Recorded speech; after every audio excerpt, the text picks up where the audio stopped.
그날은 제 인생에서 가장 행복한 날이 될 거라고 믿었습니다. 약혼자 수진이와 함께 준비한 상견례 자리였으니까요.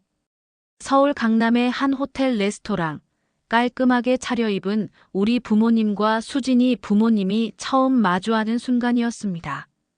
저는 긴장한 마음으로 양가 부모님을 소개했죠.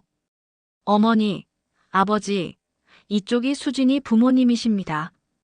그런데 그 순간 이상한 일이 벌어졌습니다. 우리 아버지의 얼굴이 하얗게 질렸고 수진이 어머니가 들고 있던 물잔이 그대로 바닥에 떨어졌습니다. 찰랑 하는 소리와 함께 물이 사방으로 튀었지만 아무도 그걸 신경 쓰지 않았습니다. 두 분은 마치 귀신이라도 본 듯한 표정으로 서로를 바라보고 계셨으니까요. 민수야, 수진이 어머니의 떨리는 목소리가 식당 안에 울려 퍼졌습니다. 선이야? 아버지의 입에서 나온 그 이름은 저도 한 번도 들어본 적 없는 이름이었습니다. 레스토랑 안의 공기가 얼어붙었습니다. 우리 어머니와 수진이 아버지도 뭔가 심상치 않은 분위기를 느끼셨는지 당황한 표정으로 자리에서 일어나셨죠. 그리고 저와 수진이는 도대체 무슨 일이 벌어지고 있는 건지 알 수 없어 그저 멍하니 서 있을 뿐이었습니다. 잠깐 바람 좀 쐬고 올게. 아버지가 황급히 자리를 떠나셨고 수진이 어머니도 휘청거리며 화장실 쪽으로 향하셨습니다. 남겨진 우리는 서로의 얼굴만 바라볼 뿐이었죠. 그날 상견례는 그렇게 엉망이 되었습니다. 그리고 저는 그날 밤 평생 듣지 못할 거라고 생각했던 우리 가족의 비밀을 알게 되었습니다. 아버지의 첫사랑이 바로 제 약혼자의 어머니였다는 것을요. 이야기는 1980년 겨울로 거슬러 올라갑니다. 당시 25이었던 아버지 김민수는 경기도 부천의 한 섬유 공장에서 기술직으로 일하고 계셨습니다. 고등학교를 졸업하고 바로 취직하셔서 7년째 성실하게 일하고 계셨죠. 새벽 6시면 어김없이 일어나 눈이 오나 비가 오나 공장으로 향하시던 분이었습니다. 그 시절 부천은 지금처럼 번화한 도시가 아니었습니다. 공장 굴뚝에서 뿜어져 나오는 연기와 새벽부터 밤늦게까지 돌아가는 기계 소리, 그리고 열심히 살아가는 노동자들의 땀으로 가득한 곳이었죠.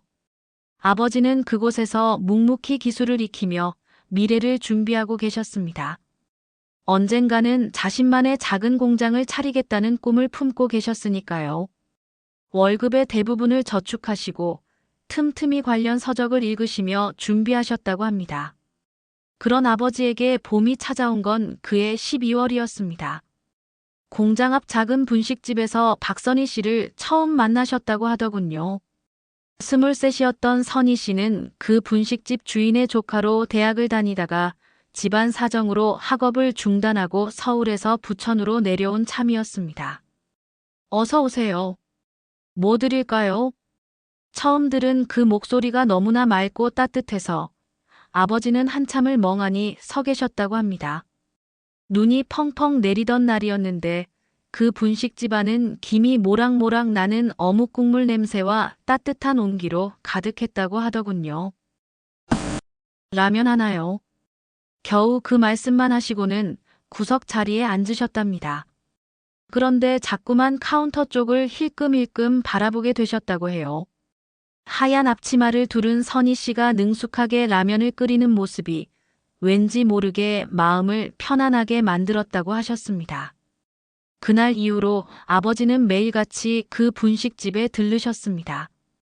아침에 출근하기 전 토스트 하나, 점심시간에 김밥 한 줄, 저녁 퇴근 후 라면 한 그릇.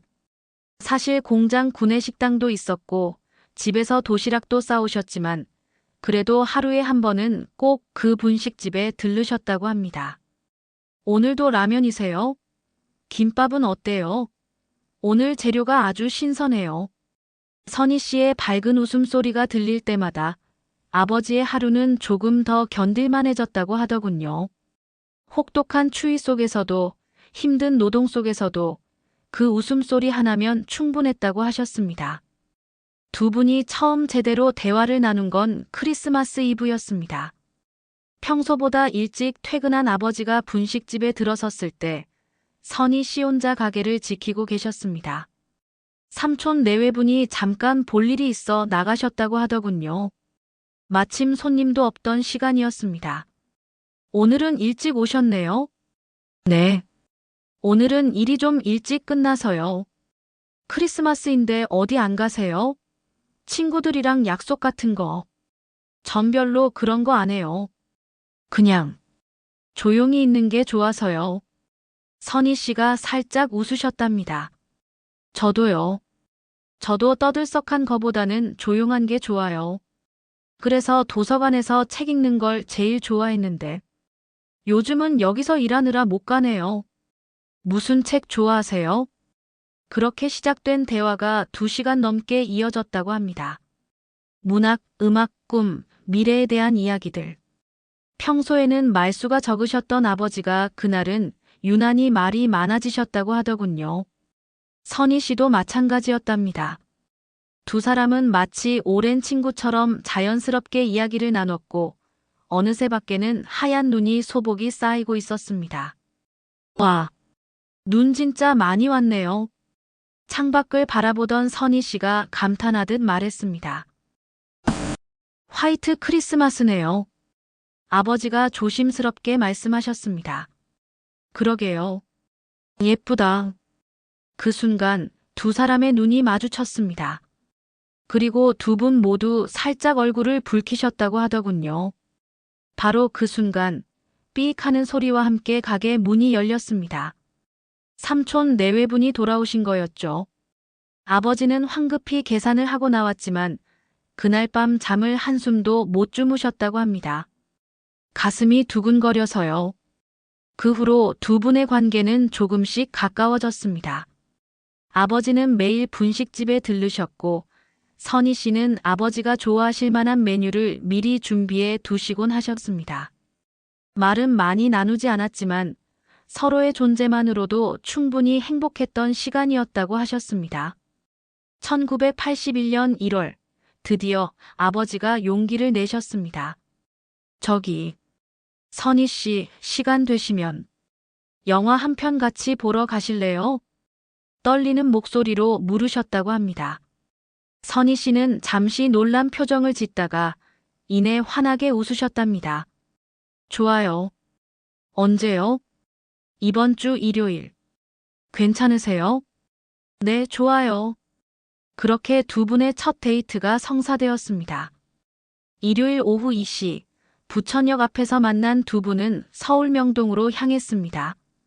당시 명동은 젊은 연인들의 데이트 코스로 유명한 곳이었죠. 아버지는 평소 아껴두셨던 돈으로 깔끔한 옷을 새로 사 입으셨고 선희 씨는 연한 분홍색 코트를 입고 나오셨다고 합니다. 우와, 명동 정말 사람 많네요. 주말엔 항상 이래요. 괜찮으세요? 너무 시끄럽진 않고. 아니에요, 좋아요. 이렇게 활기찬 거 오랜만이에요. 두 분은 명동 거리를 천천히 걸으며 이야기를 나누셨습니다.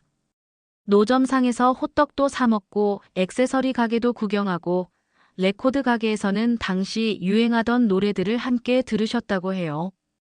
영화는 명동 국제극장에서 상영하던 멜로 영화였습니다.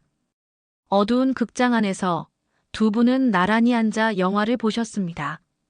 아버지는 영화 내용보다 옆에 앉은 선희 씨가 더 신경 쓰이셨다고 하더군요.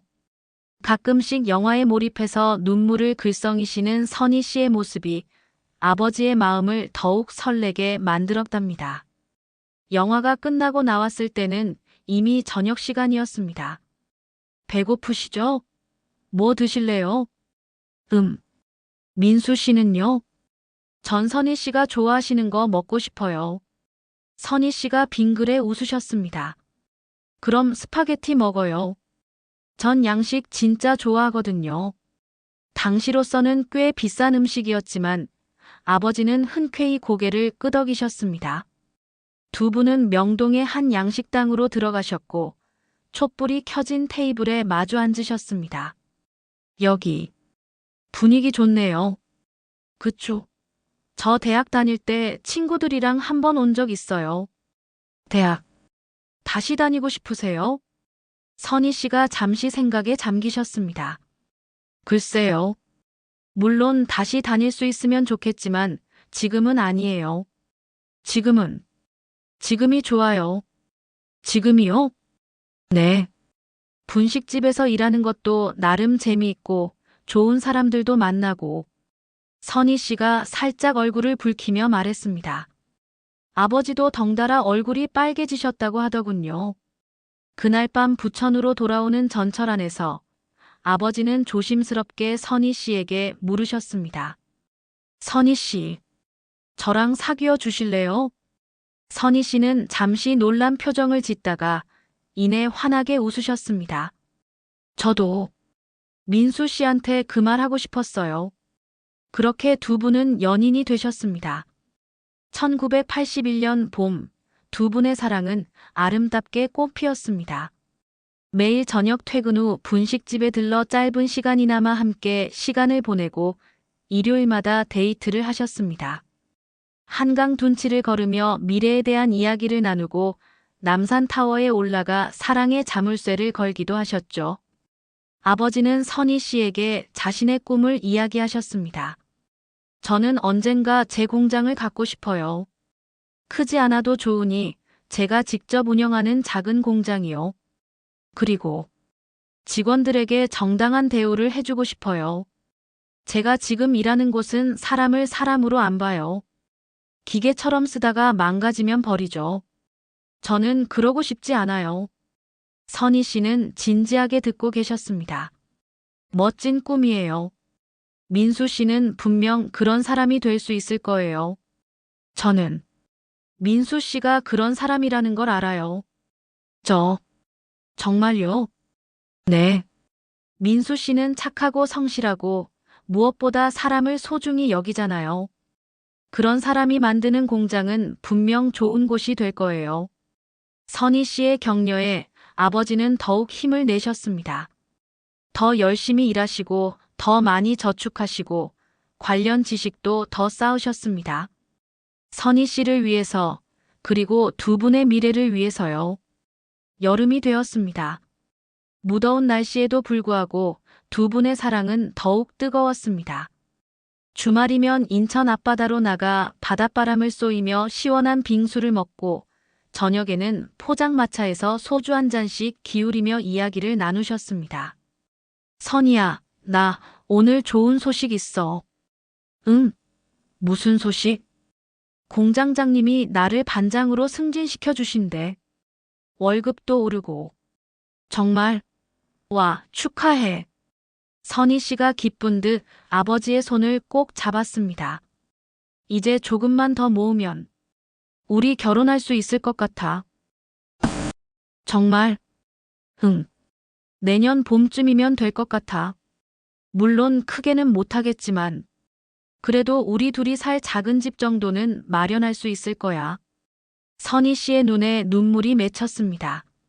민수야, 고마워. 정말 고마워. 내가 더 고마워. 나 같은 사람 믿어주고 기다려줘서. 두 사람은 포장마차 천막 아래에서 손을 꼭 잡고 있었습니다. 먼 곳에서 들리는 노래방 기계 소리, 지글지글 고기 굽는 소리, 사람들의 웃음소리가 어우러진 여름밤이었습니다. 그해 가을 아버지는 선희 씨의 부모님께 정식으로 인사를 드렸습니다. 서울 마포에 사시던 선희 씨의 부모님은 처음에는 걱정하시는 눈치였습니다. 대학도 못 나온 공장 노동자와 딸이 결혼한다는 게 못마땅하셨던 거죠. 우리 선희는 원래 대학도 잘 다니고 있었어요. 집안 사정만 아니었으면. 선희 시어머니의 조심스러운 말씀에 아버지는 고개를 숙이셨습니다. 죄송합니다. 저는 학벌도 없고 지금은 변변찮은 공장 노동자지만 선희를 정말 사랑합니다. 그리고 반드시 행복하게 해드릴 자신이 있습니다. 제게 기회를 주십시오. 선희 씨 아버지가 한참을 아버지를 바라보시더니 천천히 입을 여셨습니다. 젊은이, 눈빛이 말구먼. 좋아. 우리 딸 부탁하네. 그렇게 두 분의 결혼이 허락되었습니다. 1981년 겨울, 눈이 내리던 날, 두 분은 약혼식을 올렸습니다. 작은 식당을 빌려 양가 가족들만 모인 소박한 자리였지만 두 분에게는 그 어떤 화려한 파티보다 값진 시간이었습니다. 선이야, 반지 해봐. 아버지가 준비한 약혼 반지는 비싸지 않았지만 정성이 가득 담긴 것이었습니다. 몇 달간 모은 돈으로 산 것이었으니까요. 예뻐. 정말 예뻐. 선희 씨의 손가락에 반지가 끼워지는 순간 두 분은 행복한 미소를 지으셨습니다. 내년 봄에는 꼭 결혼하자. 그때까지 열심히 준비할게. 응. 나도 열심히 준비할게. 모든 것이 완벽했습니다. 두 분의 미래는 밝아 보였고 행복은 바로 눈앞에 있는 것처럼 느껴졌습니다. 하지만 운명은 잔인했습니다. 그해 겨울이 지나고 봄이 오기 직전 선희 씨의 아버지가 갑자기 쓰러지셨습니다. 1982년 2월, 아직 추위가 가시지 않은 어느 날이었습니다. 아버지가 공장에서 일하고 계실 때 급한 전화 한 통이 걸려왔습니다. 선희 씨였습니다. 평소와 달리 목소리가 떨리고 있었죠. 민수야. 아버지가 쓰러지셨어. 뭐? 지금 어디야? 서울 대병원이야. 급하게 실려오셔서. 빨리 와줘. 제발. 아버지는 공장장에게 급히 사정을 말씀드리고 서울로 달려가셨습니다. 병원에 도착했을 때 선희 씨는 중환자실 앞에서 울고 계셨습니다. 선희야. 민수야. 아버지가 뇌출혈이래. 지금 수술 중이야. 아버지는 선희 씨를 꼭 안아주셨습니다. 그리고 함께 기도하셨죠. 제발 무사하시기를, 제발 깨어나시기를. 하지만 수술은 실패했습니다. 선희 씨의 아버지는 결국 깨어나지 못하셨습니다. 55의 나이에 너무 갑작스럽게 세상을 떠나신 거였습니다. 장례식은 쓸쓸했습니다. 선희 씨는 눈물도 다 말라버린 듯 멍하니 앉아 계셨고 선희 씨 어머니는 정신을 잃을 듯 오열하셨습니다. 아버지는 그 옆에서 묵묵히 두 분을 돌보셨습니다. 장례가 끝나고 며칠 후 더 큰 문제가 터졌습니다. 선희 씨의 아버지가 생전에 사업을 하시다가 큰 빚을 지고 계셨던 겁니다. 그것도 무려 5천만 원이라는 거금을요. 1980년대 초반 5천만 원이면 서울에 집 두 채는 살 수 있는 돈이었습니다. 이게 무슨 소리예요? 빚이 5천만 원이라니. 선희 씨 어머니가 채권자들 앞에서 절규하셨습니다. 모르셨어요? 작년부터 계속 독촉 전화했는데. 이제 더는 못 기다려요. 어떻게든 갚으세요. 그런 돈이 어디 있어요? 우리 집은 전세고 가진 것도 없는데. 그럼 따님이라도 시집 보내서 돈 마련하시든가. 어떻게든 갚아야 합니다. 선희 씨는 그 말을 듣고 충격에 빠졌습니다. 그리고 그날 밤 아버지를 만났을 때 울먹이며 말했습니다. 민수야, 우리 결혼 못할 것 같아. 무슨 소리야? 왜? 우리 집 빚이 너무 많아. 5천만 원이야. 나 어떻게든 이 빚을 갚아야 해. 그런데 그러면 선희 씨는 한참을 말을 잇지 못하다가 겨우 입을 열었습니다. 어머니가 그러셔. 조건 좋은 집으로 시집가면 빚을 갚을 수 있을 거라고. 그리고 마침 아는 분이 소개해준 사람이 있대. 서울에서 사업하는 사람인데 집안도 좋고. 잠깐만.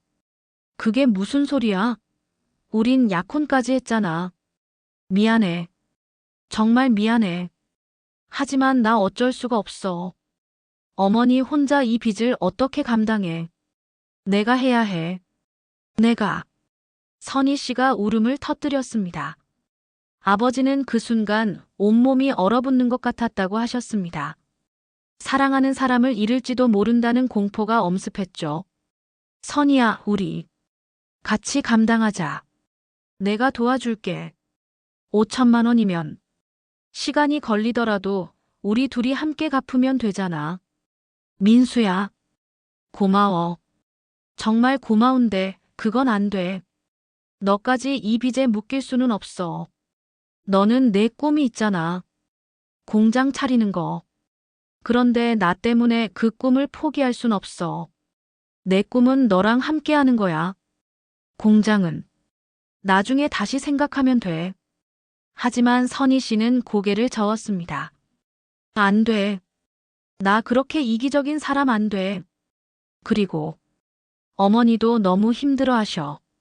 아버지 돌아가시고 정신도 제대로 못 차리시는데 내가 효도라도 해야지. 그 후로 일주일간 두 분은 매일 만나 이야기를 나누셨습니다. 아버지는 어떻게든 방법을 찾아보려 하셨습니다. 은행 대출도 알아보고 친척들에게도 연락해보고 심지어 사채업자까지 만나보셨다고 합니다. 하지만 공장 노동자인 아버지의 신용으로는 그 큰 돈을 빌릴 방법이 없었습니다. 그러던 어느 날 선희 씨가 결심한 듯 말했습니다. 민수야, 나 다음 주에 그 사람 만나보기로 했어. 뭐? 어머니가 소개해준 사람. 강태수라는 사람인데 서울에서 무역회사 운영한대. 집안도 괜찮고 빚 갚는 것도 도와줄 수 있을 것 같아. 아버지의 가슴이 무너져 내렸습니다. 선희야, 제발. 그러지 마. 나 정말 못 살아. 너 없이는. 나도 그래. 나도 너 없이는 못 살 것 같아. 하지만 민수야, 우리 현실을 봐야 해. 나는 이 빚을 갚아야 하고 너는 내 미래를 준비해야 해. 우리 이렇게 만난 건 운명이었지만 함께하지 못하는 것도 운명인가 봐. 운명 따위 믿지 마. 우리가 만들어가는 거야, 운명은. 하지만 선희 씨의 결심은 확고했습니다. 3월 말 봄꽃이 피어나던 날 선희 씨는 강태수를 만났습니다. 그리고 일주일 후 두 사람의 선을 주선했던 중매쟁이를 통해 양가에서 혼담이 오갔습니다. 강태수는 조건이 좋았습니다. 서울 강남에 집도 있고 사업도 잘 되고 있었죠. 무엇보다 선희 씨 집안의 빚을 갚아주겠다고 했습니다. 선희 씨 어머니는 그 제안을 받아들이셨습니다. 아버지는 마지막으로 선희 씨를 만났습니다. 선희야, 정말 이게 마지막이야? 한강 둔치 두 분이 처음 데이트했던 그곳이었습니다. 벚꽃이 흩날리고 있었죠. 다음 달에 결혼해. 빨리 하자고 했대. 그래야 빚도 빨리 정리할 수 있으니까. 나는 어떡하고. 민수야, 너는 잘 살아줘. 꼭 내 꿈 이뤄. 그리고 좋은 사람 만나서 행복하게 살아. 다른 사람이랑은 못 살아. 너밖에 없어. 나도 그래. 평생 너만 사랑할 거야. 하지만 우리 이렇게 헤어지는 게 서로에게 나은 거야. 선희 씨가 품에서 무언가를 꺼냈습니다. 아버지가 선물했던 약혼 반지였습니다. 이거 돌려줘야 할 것 같아. 아니야. 그냥 가지고 있어. 우리 사랑의 증표잖아. 안 돼. 나 다른 사람이랑 결혼하는데 이걸 가지고 있을 수 없어. 미안해, 민수야. 정말 미안해. 선희 씨가 반지를 아버지 손에 쥐어주고는 돌아서서 뛰어갔습니다. 아버지는 그 뒷모습을 바라보며 그저 서 있을 수밖에 없었습니다. 벚꽃잎이 눈물처럼 흩날리고 있었습니다. 1982년 4월, 선희 씨는 강태수와 결혼했습니다. 아버지는 그 결혼식에 가지 않았습니다. 아니, 갈 수 없었습니다. 그날 아버지는 공장 옥상에 올라가 하루 종일 술을 마셨다고 합니다. 동료들이 걱정할 정도로요.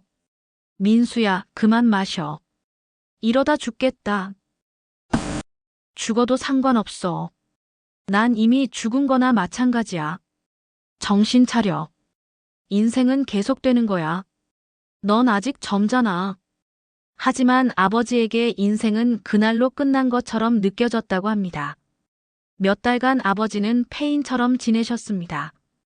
일은 하셨지만 기계적으로만 하셨고 퇴근 후에는 술만 마셨습니다. 꿈도 희망도 미래도 모두 포기한 채로요. 그러던 어느 날 공장장이 아버지를 불렀습니다. 민수야, 이러다간 안 되겠다. 내가 이러는 거 다 이유가 있다는 건 알아. 하지만 이렇게 계속 살 순 없잖아. 죄송합니다. 미안해할 것 없어. 대신 내가 제안 하나 할게. 우리 공장이 부산에 새 공장을 내. 거기 책임자가 필요한데 내가 가면 어떨까? 부산요? 그래. 환경도 바꾸고 새로운 마음으로 시작하는 거야. 월급도 지금보다 더 주고 숙소도 제공할게. 어때? 아버지는 잠시 생각하셨습니다. 그리고 고개를 끄덕이셨죠. 감사합니다. 가겠습니다. 서울을, 부천을, 선희 씨와의 추억을 뒤로하고 새로운 곳에서 다시 시작하기로 하신 겁니다. 1982년 여름, 아버지는 부산으로 내려가셨습니다. 부산의 새 공장은 규모도 크고 시설도 좋았습니다. 아버지는 그곳에서 다시 일에 몰두하셨습니다. 새벽부터 밤늦게까지 일하고 주말에도 공장에 나가셨죠. 일을 하지 않으면 선희 씨 생각이 나서 견딜 수가 없었다고 합니다. 그렇게 1년이 흘렀습니다. 1983년 봄 아버지는 부산에서 우리 어머니를 만나셨습니다. 어머니는 부산 토박이로 아버지네 공장 근처 슈퍼마켓에서 일하고 계셨습니다. 아버지가 자주 그 슈퍼에 들러 물건을 사곤 하셨는데 어느 날 어머니가 먼저 말을 걸었다고 합니다. 손님, 맨날 라면만 사가시네요. 밥은 제대로 드세요? 네. 아니에. 그냥 간편해서요. 혼자 사세요? 네. 그럼 가끔은 제대로 된 음식도 드셔야죠. 건강 상하겠어요. 어머니의 따뜻한 말 한마디에 아버지는 오랜만에 마음이 따뜻해지는 걸 느끼셨다고 합니다. 그 후로 아버지는 더 자주 그 슈퍼에 들르게 되셨고 어머니와 조금씩 친해지셨습니다. 어머니는 밝고 활달한 성격이셨는데 아버지의 어두운 마음을 조금씩 밝혀주셨다고 하더군요. 아저씨, 무슨 고민 있어요? 맨날 우울해 보이는데. 아니에요. 그냥 원래 이래요. 거짓말. 뭔가 있어 보이는데. 말하고 싶으면 언제든 말해요. 제가 들어줄게요.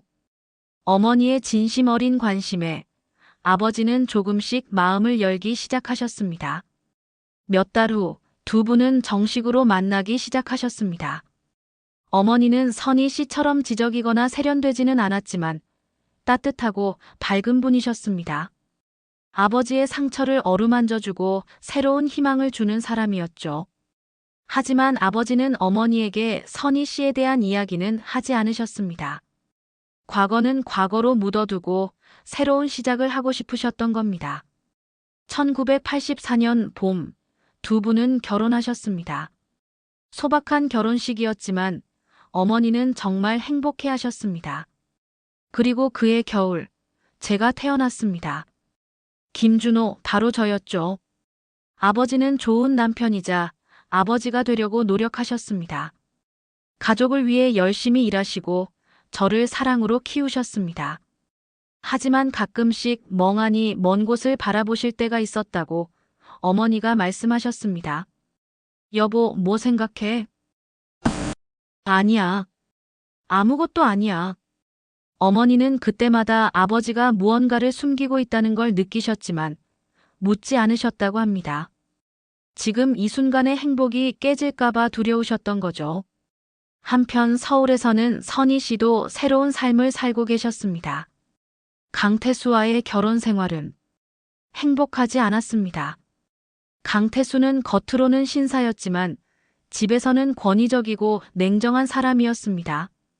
선희 씨를 사랑해서 결혼한 게 아니라 젊고 예쁜 아내가 필요해서 결혼한 거였으니까요. 당신은 그냥 집이나 잘 지키고 내 체면 안 깎이게만 해. 강태수의 차가운 말에 선희 씨는 마음속으로 울었습니다. 하지만 어쩔 수 없었습니다. 어머니의 빚을 갚기 위해, 그리고 이제는 돌아갈 곳도 없었으니까요. 1985년 선희 씨는 딸을 낳았습니다. 그 아이가 바로 제 약혼자 수진이었습니다. 선희 씨는 딸을 보며 조금이나마 위안을 얻었습니다. 적어도 이 아이를 위해서라도 잘 살아야겠다고 다짐하셨죠. 하지만 밤마다 혼자 있을 때면 선희 씨는 아버지를 생각하셨다고 합니다. 민수야, 너는 잘 살고 있니? 행복하니? 그리운 마음을 애써 눌러 담으며 그렇게 세월을 보내셨습니다. 세월은 빠르게 흘렀습니다. 아버지는 부산에서 성실하게 일하시며 가정을 꾸리셨습니다. 1990년대 초반, 드디어 아버지는 오랜 꿈이었던 자신만의 공장을 차리셨습니다. 작은 섬유 가공 공장이었지만 아버지에게는 꿈의 실현이었죠. 준호야, 아빠가 이 공장 차리는데 20년 걸렸어. 20년. 제가 중학생이었을 때 아버지가 자랑스럽게 말씀하셨던 기억이 납니다. 대단하다, 아빠. 아빠는 너한테 이 공장 물려주고 싶어. 그러니까 열심히 공부해서 경영 배우고 와. 저는 고개를 끄덕였습니다. 그때는 아버지에게 또 다른 꿈이 있었다는 걸 전혀 몰랐습니다. 아버지의 사업은 순조로웠습니다. 성실함과 기술력을 인정받아 거래처도 늘어났고 직원들도 아버지를 따랐습니다. 어머니는 공장 격리 일을 도우시며 아버지를 내조하셨고 우리 가족은 평범하지만 행복한 삶을 살았습니다. 하지만 1997년 IMF 외환위기가 터졌습니다. 한국 경제 전체가 휘청거렸고 아버지의 공장도 큰 타격을 받았습니다. 거래처들이 줄줄이 파산하면서 외상 대금을 받지 못했고 은행에서는 대출 회수를 독촉했습니다. 여보, 이러다가 공장 문 닫는 거 아니야? 어머니가 걱정스럽게 물으셨습니다. 모르겠어. 정말 모르겠어. 아버지는 그 시기에 많이 힘들어 하셨습니다. 평생의 꿈이었던 공장을 잃을 수도 있다는 공포에 시달리셨죠. 하지만 아버지는 포기하지 않으셨습니다. 직원들 월급을 주기 위해 집까지 담보로 잡으시고 밤낮으로 일하셨습니다. 다행히 아버지의 공장은 살아남았습니다. 많은 공장들이 문을 닫았지만 아버지의 공장은 어떻게든 버텨냈습니다. 그 과정에서 많은 것을 잃었지만 가장 중요한 것 가족과 공장은 지켜낼 수 있었습니다. 2000년대에 들어서면서 경제가 회복되고 아버지의 사업도 다시 안정을 찾았습니다. 저는 대학을 졸업하고 서울의 한 무역회사에 취직했습니다. 아버지는 제가 서울에서 일하는 걸 아쉬워하셨지만 제 선택을 존중해 주셨습니다. 준호야, 서울에서 경험 쌓고 나중에 내려와서 아빠 공장 이어받아도 늦지 않아. 네, 아빠. 꼭 그렇게 할게요. 서울에서의 직장 생활은 힘들었지만 보람도 있었습니다. 그리고 2010년 저는 운명적으로 수진이를 만났습니다. 회사 동료의 소개로 만난 수진이는 밝고 지적인 여성이었습니다. 대학에서 문학을 전공했고 출판사에서 편집자로 일하고 있었죠. 우리는 첫 만남부터 잘 통했고 자연스럽게 연인 관계로 발전했습니다. 준호 씨, 부산 분이시라고요? 저희 어머니도 옛날에 부산 근처에서 사셨대요. 그래요? 신기하네요. 어디쯤이었대요? 부천이었다는데. 근데 오래전 일이라 잘 기억 안 하신대요. 그때는 그저 우연의 일치라고 생각했습니다. 설마 그게 우리 가족의 운명과 연결되어 있을 줄은 꿈에도 몰랐죠. 5년간의 연애 끝에 2015년 저는 수진이에게 프러포즈했습니다. 수진아, 나랑 결혼해 줄래? 남산타워 전망대에서 반지를 내밀며 물었습니다. 응, 좋아. 수진이의 눈에 눈물이 맺혔습니다. 우리는 행복하게 포옹했고 그해 겨울에 결혼하기로 했습니다. 그리고 상견례 날짜를 잡았습니다. 2015년 10월의 어느 토요일이었죠. 한편 서울에서 선희 씨도 나름의 삶을 살고 계셨습니다. 강태수와의 결혼 생활은 여전히 차가웠지만 딸 수진이를 키우는 게 삶의 전부였습니다. 수진이를 좋은 학교에 보내고 좋은 교육을 시키고 행복하게 키우는 것이 선희 씨의 유일한 기쁨이었죠. 수진이가 대학에 들어가고 취직하고 그리고 마침내 결혼한다는 소식을 들었을 때 선희 씨는 기뻐하셨습니다. 엄마, 준호 정말 좋은 사람이야. 성실하고 착하고. 엄마가 보면 마음에 드실 거야. 그래. 그럼 엄마도 빨리 만나보고 싶네.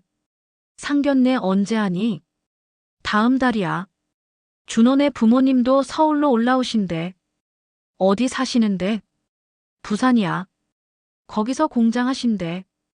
선희 씨는 가슴이 철렁했습니다. 부산. 그리고 공장. 혹시? 설마. 아니겠지. 세상이 그렇게 좁을 리가 없어. 선희 씨는 애써 그 생각을 떨쳐냈습니다. 상견례 당일 아버지는 긴장하고 계셨습니다. 여보, 옷 이상 없어. 넥타이 똑바로 맸어. 괜찮아. 당신도 예쁜데 뭐. 어머니가 웃으며 말씀하셨습니다. 두 분은 아들의 상견례라는 중요한 자리에 설레고 계셨죠. 레스토랑에 도착했을 때 수진이와 저는 이미 와 있었습니다. 아버지, 어머니. 제가 반갑게 인사하며 다가갔습니다. 오, 준호야. 여기가 여자 쪽 부모님이시고. 그때였습니다. 수진이 어머니가 돌아서는 순간 아버지와 눈이 마주쳤습니다. 시간이 멈춘 것 같았습니다. 민수야. 선이야. 30년 만에 재회였습니다. 두 분은 그 자리에 얼어붙은 듯 서로를 바라보았습니다. 주름이 늘고 머리가 희끗희끗해진 모습이었지만 두 분은 한눈에 서로를 알아보셨습니다. 선희 씨가 들고 있던 물잔이 손에서 미끄러져 바닥에 떨어졌습니다. 찰랑 물이 사방으로 튀었지만 아무도 그걸 신경 쓰지 않았습니다. 이게 무슨... 우리 어머니가 당황하며 아버지를 바라보셨습니다. 여보, 이게 무슨 일이야? 수진이 아버지인 강태수 씨도 의아한 표정으로 아내를 바라보았습니다. 선희, 저 사람 누구야? 하지만 선희 씨는 대답하지 못했습니다. 그저 눈물만 주르륵 흘렀을 뿐이었죠. 아버지도 마찬가지였습니다. 30년 동안 잊으려 애썼던 사람, 하지만 한 번도 완전히 잊을 수 없었던 사람이 바로 눈앞에 서 있었으니까요. 잠깐 바람 좀 쐬고 올게. 아버지가 황급히 자리를 뜨셨고 선희 씨도 휘청거리며 화장실로 향했습니다. 남겨진 우리는 서로의 얼굴만 멍하니 바라볼 뿐이었습니다. 준호야, 도대체 무슨 일이니? 어머니가 떨리는 목소리로 물으셨습니다. 저도 모르겠어요. 수진이도 당황한 표정이었습니다. 우리 부모님이 아는 사이였나 봐요. 그 말이 끝나기 무섭게 강태수 씨가 자리에서 벌떡 일어났습니다. 이건 뭔가 잘못됐어. 나는 먼저 가겠네. 그리고는 그대로 레스토랑을 나가버렸습니다. 어머니도 눈물을 글썽이며 자리에서 일어나셨습니다. 준호야, 미안하다. 엄마도 먼저 갈게. 어머니. 결국 상견례는 그렇게 파국으로 끝났습니다. 그날 밤 저는 아버지와 단둘이 이야기를 나눴습니다. 부산으로 내려가는 KTX 안에서 아버지는 모든 것을 털어놓으셨습니다. 30년 전의 사랑 이야기, 헤어질 수밖에 없었던 사연, 그리고 지금까지 마음속에 간직해온 그리움까지. 그래서 그랬구나. 아버지가 가끔 멍하니 먼 곳을 바라보실 때마다 저분을 생각하신 거였군요. 미안하다, 준호야. 아빠가 너희 어머니한테 잘못했다. 아니에요. 어머니도 아실 거예요. 아버지가 어머니를 사랑하신다는 거. 그래. 나는 너희 엄마를 사랑해. 진심으로. 하지만 선희에 대한 마음도 완전히 지울 순 없었어. 그게 너희 엄마한테 미안한 거야. 아버지의 눈에 눈물이 맺혔습니다. 한편 서울에서는 수진이와 선희 씨가 대화를 나누고 있었습니다. 엄마, 그 사람이 엄마의 첫사랑이었어. 응. 미안해, 수진아. 엄마가 이런 식으로 너한테 피해를 줄 줄은 몰랐어. 피해가 아니에요. 저는 그냥 엄마가 그렇게 힘든 시간을 보내셨다는 게 안타까워요. 선희 씨가 딸을 끌어안았습니다. 고마워, 수진아. 정말 고마워. 상견례 이후 일주일간 모두가 혼란스러워했습니다. 저와 수진이는 매일 만나 이야기를 나눴습니다. 우리 사이에는 아무 문제가 없었습니다. 사랑하고 있었고 결혼하고 싶었으니까요. 하지만 부모님들의 문제가 우리를 가로막고 있었습니다. 준호야, 우리 어떡하지? 수진이가 불안한 표정으로 물었습니다. 모르겠어. 하지만 우리가 포기할 순 없잖아. 우리 잘못은 아니잖아. 그렇긴 한데 부모님들이 너무 힘들어 하시는 것 같아서 마음이 아파. 저도 같은 마음이었습니다. 특히 어머니가 많이 상처받으신 게 느껴졌습니다. 집에 돌아온 어머니는 며칠간 말씀을 거의 하지 않으셨습니다. 아버지와도 대화를 피하셨고 혼자 방에 계시는 시간이 많아졌습니다. 엄마, 괜찮으세요? 제가 조심스럽게 여쭤봤습니다. 준호야, 엄마가 물어볼 게 있어. 너 그 아가씨 정말 사랑하니? 네. 진심으로요. 그래. 그럼 엄마가 참아야겠지. 엄마 때문에 내 인생을 망칠 순 없으니까. 엄마, 괜찮아. 엄마는 괜찮아. 하지만 어머니의 눈가는 붉게 부어 있었습니다. 아버지도 힘들어 하셨습니다. 공장 일에 집중하지 못하시고 실수도 잦아지셨습니다. 직원들이 걱정할 정도였죠. 사장님, 요즘 무슨 일 있으세요? 아니야. 괜찮아. 하지만 괜찮지 않았습니다. 30년 만에 만난 첫사랑, 그리고 그 사람의 딸과 자신의 아들이 결혼한다는 상황. 아버지로서는 감당하기 힘든 일이었을 겁니다. 한편 서울에서는 더 큰 문제가 터지고 있었습니다. 강태수 씨가 이혼을 요구한 겁니다. 선희, 우리 이제 끝내자. 뭐? 당신 옛날 남자 만나는 거 보고 깨달았어. 우리 결혼은 애초에 잘못된 거였어. 당신은 날 사랑한 적도 없잖아. 선희 씨는 부인할 수 없었습니다. 사실이었으니까요. 미안해요. 미안하다고 다야. 30년 동안 나랑 살면서 딴 사람 생각한 거야? 그런 건 아니에요. 나도 최선을 다했어요. 당신한테도 수진이한테도. 됐어. 이제 지겹다고. 수진이도 다 컸으니 이제 우리 각자 살자. 강태수 씨는 그렇게 말하고는 짐을 싸서 나가버렸습니다. 선희 씨는 그날 밤 혼자 울었습니다. 30년간의 결혼 생활이 그렇게 끝나버린 겁니다. 물론 행복한 결혼은 아니었지만 그래도 세월의 무게가 있었습니다. 엄마, 괜찮아. 수진이가 어머니를 안아주었습니다. 미안해, 수진아. 엄마가 너까지 힘들게 하네. 아니에요. 엄마는 잘못 없어요. 그리고 솔직히 아빠랑 엄마 행복해 보이지 않았어요. 차라리 이게 나을지도 몰라요.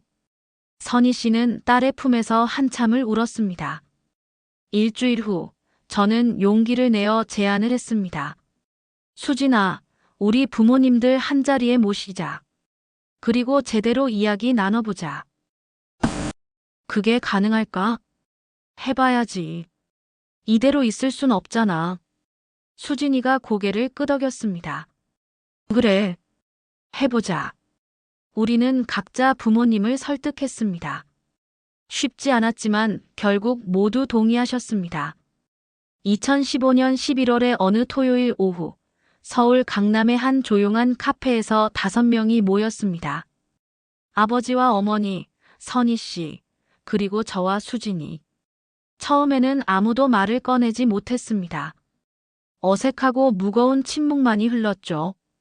그때 선희 씨가 먼저 입을 열었습니다. 저 먼저 사과드릴게요. 이런 상황을 만들어서 정말 죄송합니다. 어머니가 선희 씨를 바라보았습니다. 아니에요. 당신 잘못이 아니에요. 누구 잘못도 아니죠. 그냥 운명이 이렇게 된 거예요. 하지만 제가 그때 민수 씨를 떠나지 않았다면, 그러면 제 아들은 태어나지 않았겠죠. 어머니의 말에 모두가 숨을 멈췄습니다. 전 남편을 사랑합니다. 그리고 남편이 저를 사랑한다는 것도 알아요. 하지만 남편 마음속에 당신이 있다는 것도 알아요. 그게 저를 아프게 하지만 어쩔 수 없는 일이라는 것도 알고 있어요. 어머니의 눈에 눈물이 고였습니다. 하지만 이건 확실히 말할 수 있어요. 우리 남편은 좋은 아버지였고 좋은 남편이었어요. 30년 동안 우리 가족을 위해 최선을 다했어요. 그걸 부정할 순 없어요. 아버지가 어머니의 손을 잡았습니다. 여보, 괜찮아요. 저도 다 이해해요.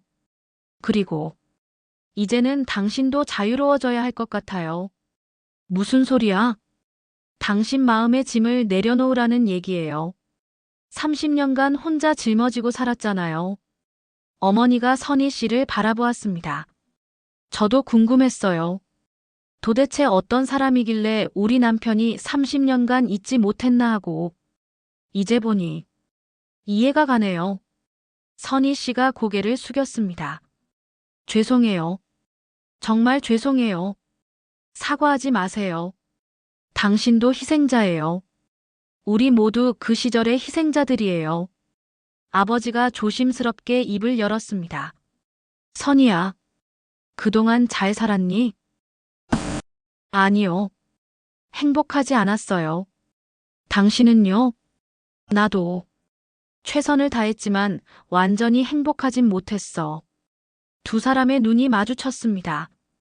30년의 세월이 만든 주름과 흰머리 너머로 그때 그 젊은 날의 모습이 어렴풋이 보이는 것 같았습니다. 미안해, 선희야. 그때 내가 너를 지켜주지 못해서. 아니에요. 제가 떠난 거예요. 민수 씨 잘못 아니에요. 하지만 내가 더 능력이 있었다면, 그 빚을 해결할 방법을 찾았다면, 그랬어도 결과는 같았을 거예요. 우리 그때는 너무 어렸어요. 현실을 감당할 힘이 없었죠. 선희 씨가 눈물을 닦았습니다. 하지만 후회는 돼요. 만약 다시 그때로 돌아간다면 어떻게든 방법을 찾아서 민수 씨와 함께 했을 거예요. 돈보다 사랑이 중요하다는 걸 너무 늦게 깨달았어요. 아버지도 눈물을 흘렸습니다. 나도 그래. 나도 후회해. 하지만 이제 우리는 각자의 삶을 살아왔고 새로운 가족이 생겼어. 그걸 부정할 순 없잖아. 네, 맞아요. 그때 제가 말했습니다. 아버지, 선희 이모님, 그리고 어머니. 저희는 부모님들의 과거를 탓하지 않아요. 그 시절엔 그럴 수밖에 없었다는 것도 이해해요. 수진이도 고개를 끄덕였습니다. 저희는 그냥 부모님들이 마음의 짐을 내려놓으셨으면 좋겠어요. 그리고 저희를 축복해 주세요. 저희는 서로 사랑하고 있어요. 어머니가 우리를 바라보았습니다. 준호야, 너 정말 그 아이를 사랑하니? 네, 어머니. 진심입니다. 그렇다면 어머니가 잠시 숨을 고르시더니 선희 씨를 바라보았습니다.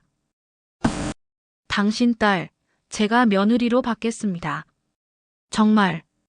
정말이세요? 선희 씨가 놀라 물었습니다. 네. 아이들이 행복하다면 제가 뭐라 할 수 있겠어요. 그리고 솔직히 말하면 당신 딸은 좋은 아이 같아요. 우리 아들이 좋아할 만해요. 수진이가 어머니께 다가가 고개 숙여 인사했습니다. 감사합니다, 어머님. 준호를 정말 사랑하고 잘할게요. 어머니가 수진이의 손을 잡았습니다. 알아. 내 눈빛 보니까 진심이 느껴져. 우리 아들 잘 부탁해. 선희 씨도 아버지를 바라보았습니다. 민수 씨, 제 딸 잘 부탁드려요.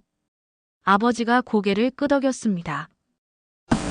수진이, 우리 아들 잘 부탁한다. 내가 며느리로 맞이하마. 그 순간 카페 안의 공기가 조금씩 풀리기 시작했습니다. 하지만 어머니가 말을 이었습니다. 한 가지 조건이 있어요. 조건이요? 당신들, 이제 그만 과거를 놓아요. 30년 동안 충분히 그리워했잖아요. 이제는 진짜로 헤어져야 할 때예요. 선희 씨와 아버지가 서로를 바라보았습니다. 그래야겠죠. 이제는 정말 끝내야 할 때예요. 선희 씨가 조용히 말했습니다. 민수 씨, 그동안 사랑했어요. 진심으로. 하지만 이제는 정말 안녕이에요. 나도 평생 너를 사랑했어. 하지만 이제는 보내줄게. 진심으로. 두 사람은 마지막으로 눈을 마주 보았습니다. 그리고 고개를 끄덕였습니다. 30년 만에 진짜 이별을 한 겁니다. 그날 이후 모든 것이 조금씩 나아지기 시작했습니다. 아버지와 어머니는 그날 밤 오랜 시간 대화를 나누셨습니다. 30년간 쌓였던 오해와 서운함, 그리고 말하지 못했던 진심들을 모두 털어놓으셨죠. 여보, 미안해. 내가 당신한테 상처를 많이 줬어. 아니에요. 당신도 힘들었잖아요. 이제 알아요. 하지만 나 당신 사랑해. 정말이야. 저도 알아요. 그리고 저도 당신 사랑해요. 두 분은 그날 밤 30년 결혼 생활 중 처음으로 진심을 다해 서로를 이해하게 되었습니다. 선희 씨도 변화를 겪었습니다. 강태수 씨와의 이혼 절차가 시작되었고 혼자가 된다는 두려움도 있었지만 동시에 해방감도 느끼셨습니다. 30년간의 불행한 결혼에서 벗어나는 거니까요. 엄마, 이제 엄마 하고 싶은 거 하며 사세요. 수진이가 격려했습니다. 고마워, 수진아. 엄마가 이제 새로운 인생을 시작해 볼게. 선희 씨는 오랜만에 책을 다시 읽기 시작했습니다. 젊은 시절 좋아했던 문학책들을요. 그리고 작은 북카페에서 아르바이트도 시작했습니다. 돈이 필요해서가 아니라 사람들과 책에 대해 이야기하는 게 좋았으니까요. 한 달 후 저희는 다시 상견례를 가졌습니다. 이번에는 분위기가 완전히 달랐습니다. 어색함은 있었지만 적대감은 없었습니다. 모두가 아이들의 행복을 진심으로 바라는 마음으로 모였으니까요. 건배. 우리 5명은 잔을 부딪혔습니다. 준호와 수진이의 앞날에 축복이 있기를. 식사를 하며 자연스럽게 대화가 오갔습니다. 아버지와 선희 씨는 서로에게 정중했고 어머니도 선희 씨를 따뜻하게 대해주셨습니다. 수진아, 시댁 음식 입에 맞을지 모르겠네. 부산 음식은 좀 매운데. 저 매운 거 좋아해요, 어머님. 걱정 마세요. 그래, 다행이다. 그럼 우리 집 올 때 내가 돼지국밥 끓여줄게. 와, 기대돼요. 자연스러운 대화가 오가며 우리는 진짜 가족이 되어가고 있었습니다. 저녁 식사가 끝나갈 무렵 아버지가 조심스럽게 말씀하셨습니다. 선희 씨, 한 가지만 물어봐도 될까요? 네, 말씀하세요. 그동안 행복한 순간도 있었어요? 수진이 키우면서. 선희 씨가 딸을 바라보며 미소 지었습니다. 네. 수진이가 제 전부였어요. 이 아이 덕분에 버텼어요. 그래서 이 아이가 행복했으면 좋겠어요. 그럼 다행이네요. 우리 아들도 준호 덕분에 행복했어요. 어머니가 말씀하셨습니다. 그러게요. 우리 아이들이 서로를 만나서 행복해하는 걸 보니 정말 다행이에요. 그날 저녁 헤어지기 전에 아버지와 선희 씨는 잠깐 단둘이 이야기를 나눴습니다. 저와 수진이, 그리고 어머니는 조금 떨어진 곳에서 기다렸습니다. 선희야, 진짜 마지막으로 하고 싶은 말이 있어. 뭔데요? 고마워. 그때 나를 사랑해줘서. 그 사랑 덕분에 나는 힘든 시간을 버틸 수 있었어. 그리고 행복했어. 짧았지만 정말 행복했어. 선희 씨의 눈에 눈물이 맺혔습니다. 저도요. 민수 씨와의 시간은 제 인생에서 가장 빛나는 순간이었어요. 그 기억 덕분에 저도 버텼어요.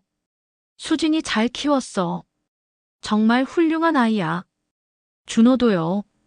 민수 씨 닮아서 착하고 성실하더라고요. 두 사람은 미소를 지었습니다. 그럼 이제 진짜 안녕이네요. 네. 이제는 각자의 자리에서 행복하게 살아요. 그래.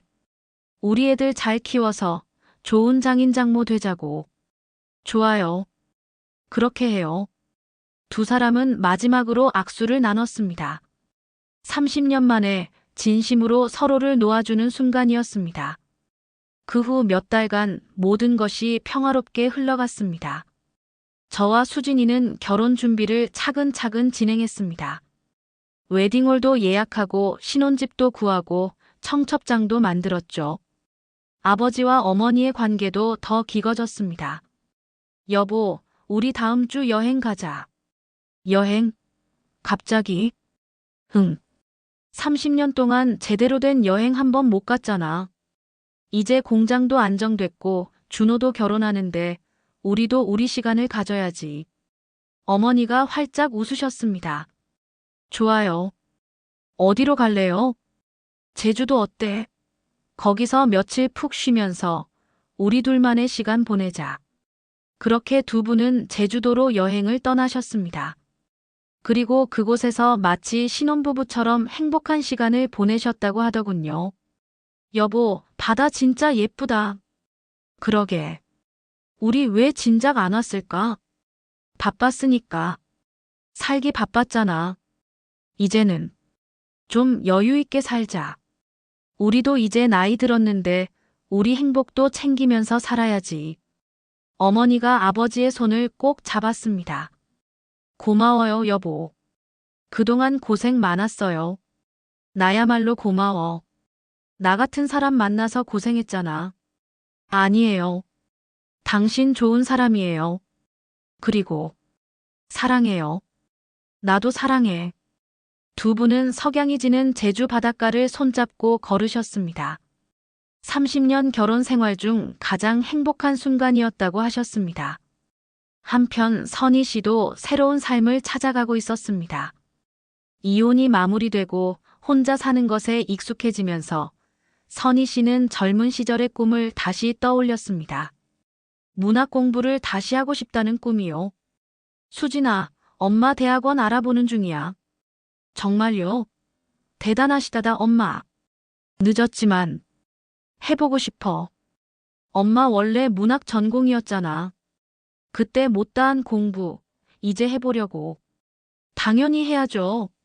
응원할게요, 엄마. 선희 씨는 60을 바라보는 나이에 대학원 입학 준비를 시작했습니다. 젊은 학생들과 함께 공부하는 것이 쉽지 않을 거라는 걸 알았지만 그래도 해보고 싶었습니다. 그리고 놀랍게도 선희 씨는 한 대학교 문학 석사 과정에 합격했습니다. 엄마, 축하해요. 수진이가 꽃다발을 들고 어머니를 안아주었습니다. 고마워, 수진아. 엄마, 정말 행복해. 보기 좋아요. 엄마 요즘 정말 밝아지셨어요. 그치? 엄마도 느껴. 이제야 내 인생을 사는 것 같아. 어머니와 딸은 행복하게 웃었습니다. 2016년 봄 드디어 저와 수진이의 결혼식 날이 밝았습니다. 서울 강남의 한 웨딩홀, 많은 하객들이 모인 가운데 결혼식이 시작되었습니다. 신랑 김준호, 신부 강수진 입장하겠습니다. 웅장한 음악과 함께 저희가 입장했습니다. 수진이는 아름다운 웨딩드레스를 입고 있었고, 저는 깔끔한 턱시도를 입었습니다. 버진 로드를 걸으며 저는 양쪽에 앉아 계신 부모님들을 보았습니다. 오른쪽에는 아버지와 어머니, 왼쪽에는 선희 씨가 앉아 계셨습니다.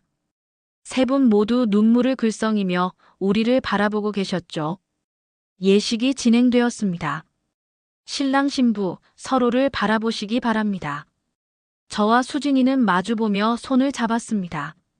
신랑 김준호, 신부 강수진을 아내로 맞이하여 평생 사랑하고 아끼겠습니까? 예, 맹세합니다. 신부 강수진, 신랑 김준호를 남편으로 맞이하여 평생 사랑하고 아끼겠습니까? 예, 맹세합니다. 우리는 서로에게 반지를 끼워 주었습니다. 이제 두 분은 부부가 되었습니다. 신랑은 신부에게 키스할 수 있습니다. 저는 수진이를 가만히 안고 키스했습니다. 하객들의 박수와 환호성이 터져 나왔습니다. 신랑 아버지 인사 시간이 되었을 때 아버지가 단상에 올라가셨습니다. 오늘 제 아들이 결혼을 합니다. 부모로서 정말 기쁘고 감사합니다. 아버지는 잠시 말을 멈추시고 객석의 선희 씨를 바라보셨습니다. 사실 이 결혼에는 특별한 사연이 있습니다. 여러분께 전부 말씀드릴 순 없지만 한 가지는 확실히 말씀드릴 수 있습니다. 인생은 참 묘하다는 것입니다. 하객들이 궁금한 표정으로 아버지를 바라보았습니다. 때로는 헤어짐이 필요하기도 하고 때로는 용서가 필요하기도 합니다. 그리고 가장 중요한 건 사랑입니다. 진심 어린 사랑은 시간과 공간을 넘어섭니다. 아버지가 어머니를 바라보셨습니다. 저는 제 아내를 사랑합니다. 그리고 오늘 며느리로 맞이하는 수진이도 사랑하겠습니다. 우리 아들 준호, 평생 수진이 잘 모시고 행복하게 살아라. 예, 아버지. 감사합니다. 아버지가 단상에서 내려오시자 이번에는 선희 씨가 올라가셨습니다. 신부 어머니로서 인사를 하실 차례였습니다. 안녕하세요. 신부 어머니 박선희입니다. 선희 씨의 목소리는 떨리고 있었습니다. 오늘 제 딸 수진이가 좋은 사람을 만나 결혼합니다. 어머니로서 이보다 더 기쁜 일이 없습니다. 선희 씨는 잠시 눈물을 닦으셨습니다. 수진아, 엄마가 너한테 해주지 못한 게 많아. 행복한 가정을 보여주지 못했고, 때로는 힘든 모습만 보여줬지. 그런데도 너는 이렇게 훌륭하게 자라줬어.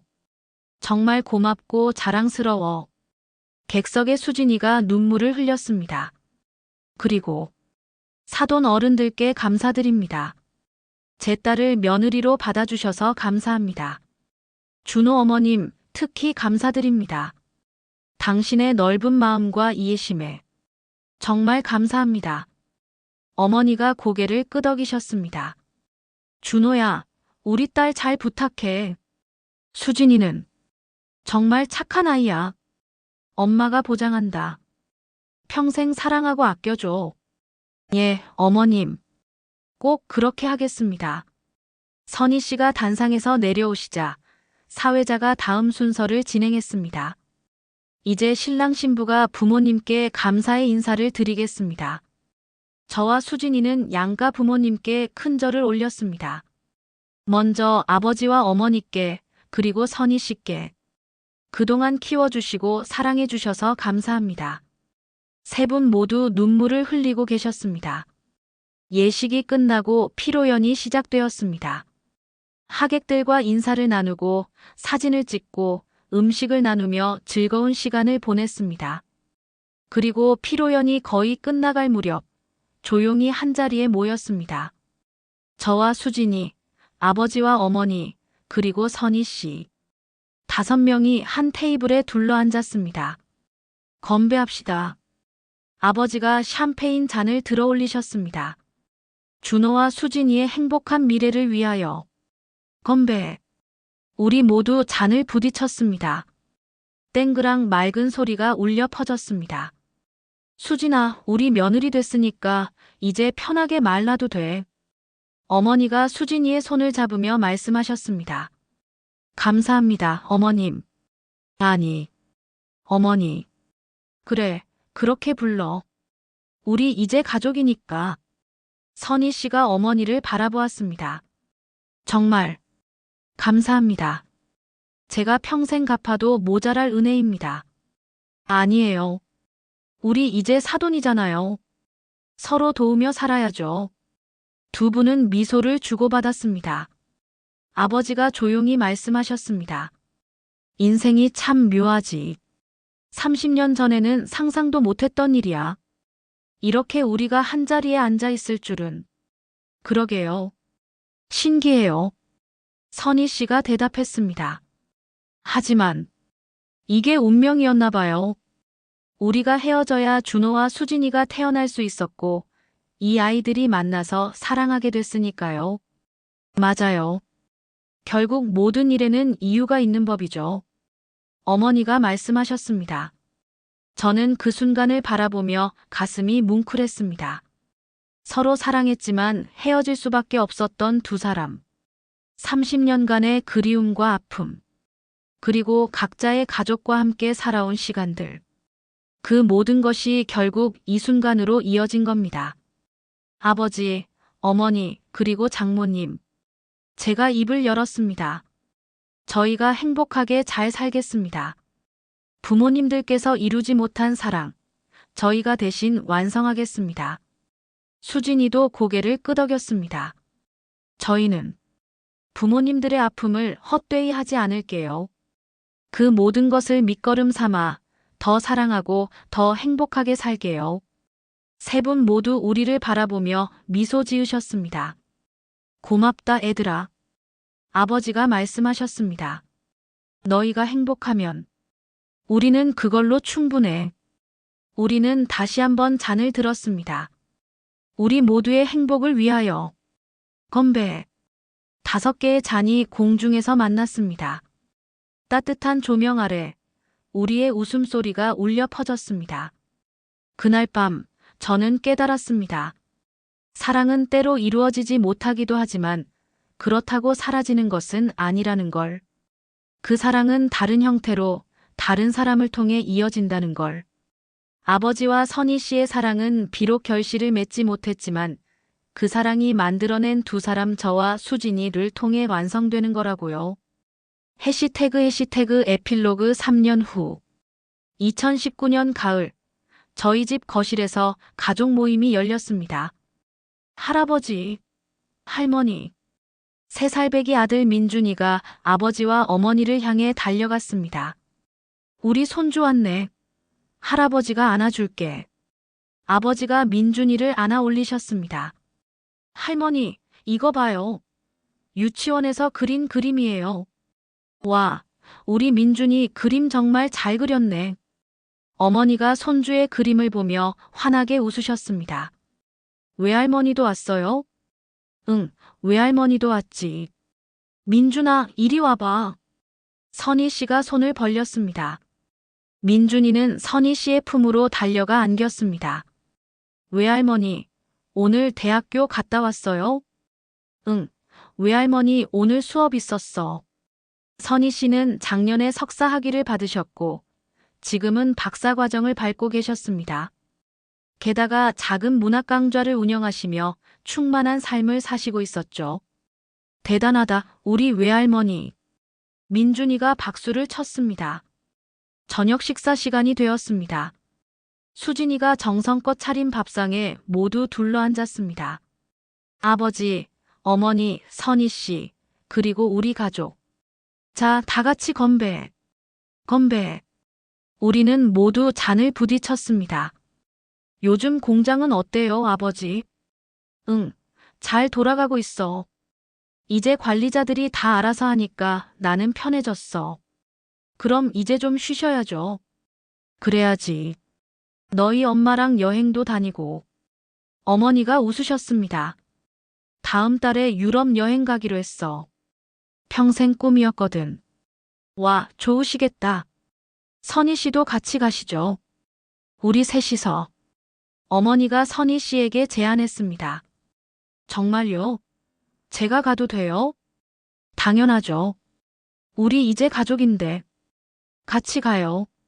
세 분은 이제 진짜 가족이 되어 있었습니다. 과거의 아픔은 모두 치유되었고 서로를 이해하고 존중하는 관계가 되었습니다. 식사 후 민준이가 졸리운지 하품을 했습니다.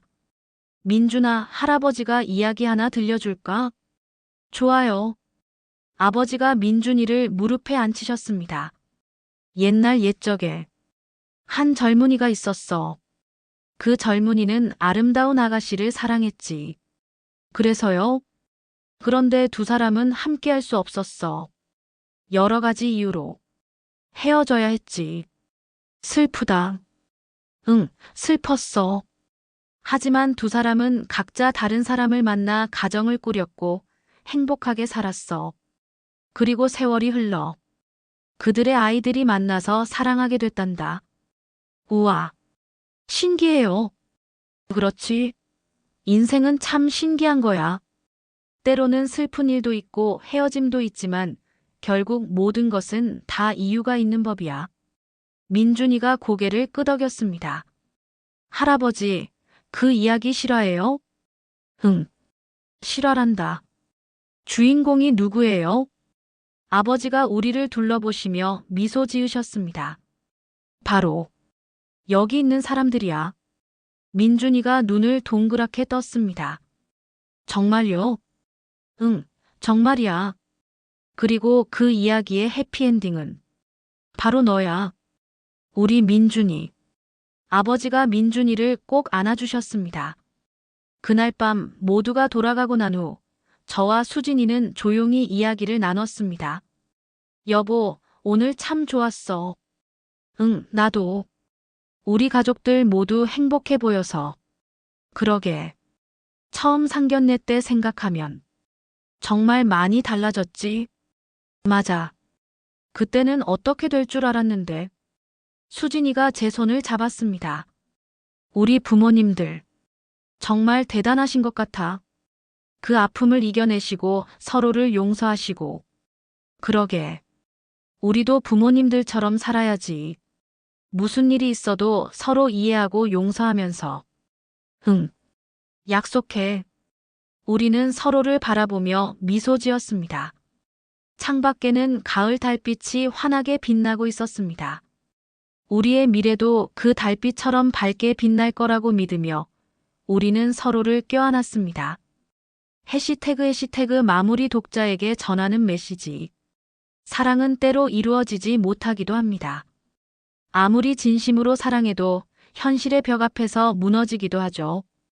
아버지와 선희 씨가 그랬던 것처럼요. 하지만 그렇다고 그 사랑이 헛된 것은 아닙니다. 그 사랑은 다른 형태로 다른 사람을 통해 이어집니다. 때로는 세월이 흘러 치유가 되기도 하고 때로는 다음 세대를 통해 완성되기도 합니다. 우리 부모님들의 이야기는 그것을 보여줍니다. 30년 전 헤어진 두 사람이 각자의 삶을 살면서도 서로를 완전히 잊을 수 없었던 그 마음, 그리고 운명처럼 다시 만나게 된 순간, 그 모든 것이 결국 우리 저와 수진이의 행복으로 이어졌습니다. 그리고 이제 우리는 부모님들이 이루지 못한 사랑을 대신 완성하며 살아가고 있습니다. 인생은 참 묘합니다. 예상치 못한 일들이 벌어지고 때로는 아프고 힘든 순간들이 있지만 결국 모든 것에는 이유가 있다고 믿습니다. 여러분의 가족에게도 숨겨진 이야기가 있을지 모릅니다. 부모님의 젊은 시절, 조부모님의 사랑 이야기, 혹은 가족 안에서만 전해지는 특별한 추억들. 그 이야기들을 한번 물어보세요. 듣고 기록하세요. 그것이 바로 여러분 가족의 소중한 역사니까요. 이 이야기가 마음에 닿았다면 구독과 좋아요, 그리고 댓글로 여러분의 생각을 남겨주세요. 혹시 여러분도 잊고 있던 가족의 이야기가 있으신가요? 그 따뜻한 추억을 댓글로 함께 나눠주세요. 우리 모두의 가족 이야기가 모여 더 큰 사랑과 이해의 세상을 만들 수 있기를 바랍니다. 끝까지 읽어주셔서 감사합니다. 여러분 모두 행복하시길 바랍니다.